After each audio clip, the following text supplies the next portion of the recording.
Hi friends, welcome to Shammo's kitchen. இன்னைக்கு நம்ம recipe ragi sweet kozhukattai. Kozhukattai நிறைய விதமா பண்ணலாம். இன்னைக்கு நம்ம ராகி வச்சு ஹெல்தியா சாப்பிட செம்ம டேஸ்டியான கொழுக்கட்டை செய்ய போறோம். இது நம்ம ஸ்நாக்ஸாவும் எடுத்துக்கலாம். இதுல நம்ம சேர்த்திருக்கிற எல்லா இன்கிரீடியன்ஸுமே ரொம்ப ஹெல்தியானது. ஒரு ட்ரெடிஷ்னலான ரெசிபி. நீங்க நம்ம சேனல் இன்னும் சப்ஸ்கிரைப் பண்ணலன்னா சப்ஸ்கிரைப் பண்ணிக்கோங்க. கூடவே பெல் ஐகான் பிரஸ் பண்ணி ஆல் கொடுங்க. இந்த வீடியோ உங்களுக்கு பிடிச்சிருந்தா ஒரு லைக் கொடுங்க. நீங்க கொடுக்குற ஒவ்வொரு லைக்ஸும் கமெண்ட்ஸும் எங்களுக்கு இன்னுமே மோட்டிவேட்டடா இருக்கும். இப்போ வாங்க ரெசிபி செய்ய ஸ்டார்ட் பண்ணிடலாம். இதுக்கு தேவையான இன்கிரீடியன்ஸ் எல்லாத்தையும் பார்த்துடலாம். 1 கப் ராகி மாவு, அதே அளவுக்கு ஈக்குவல் குவான்டிட்டி வெல்லம் எடுத்துக்கோங்க. 1 கப் வெல்லம் எடுத்திருக்கேன். 3/4 கப் வேர்க்கடலை, வறுத்த வேர்க்கடலையை தோல் ரிமூவ் பண்ணிட்டு எடுத்துக்கோங்க. 1/2 கப் பொட்டுக்கடலை, 2 டீஸ்பூன் எள்ளு எடுத்திருக்கேன். ராகி மாதிரியே எள்ளும் calcium and iron rich. And 1/2 cup தேங்காவை இந்த மாதிரி குட்டி குட்டியா கட் பண்ணி எடுத்திருக்கேன். கொழுக்கட்டை சாப்பிடும்போது இடையில சூ பண்ணி சாப்பிட நல்லா இருக்கும். இந்த மாதிரி சேர்க்க விருப்பம் இல்லைன்னா நீங்க துருவி கூட சேர்த்துக்கலாம்.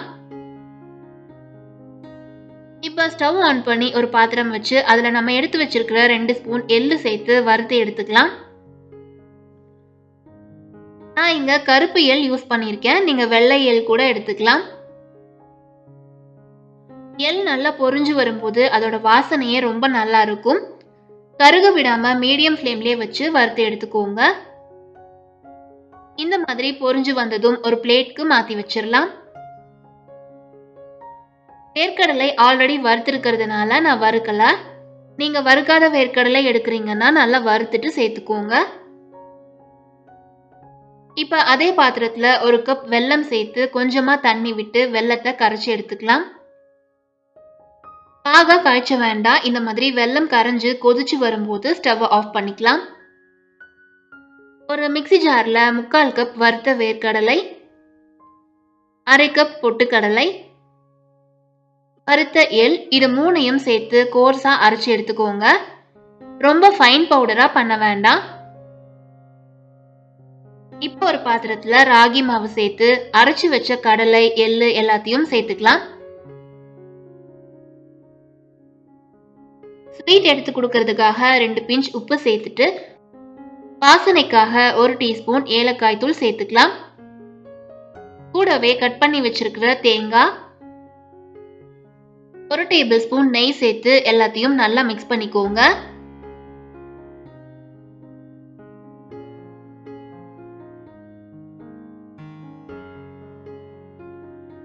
இப்போ கரைச்சு வச்சிருக்கிற வெல்லத்தை ஃபில்டர் பண்ணிட்டு சேர்த்துக்கலாம்.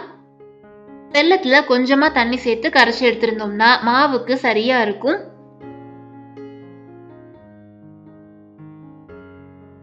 சப்போஸ் உங்களுக்கு ரொம்ப லூஸா இருக்குன்னா கொஞ்சமா ராகி மாவை சேர்த்துக்கோங்க, கரெக்டா இருக்கும்.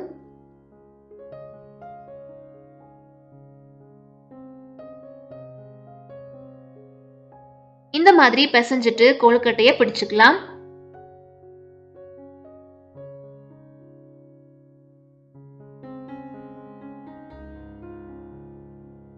இந்த மாதிரி தேங்காய் சேர்த்து பண்றதுனால அப்பவே சாப்பிடுற மாதிரி இருக்கும்.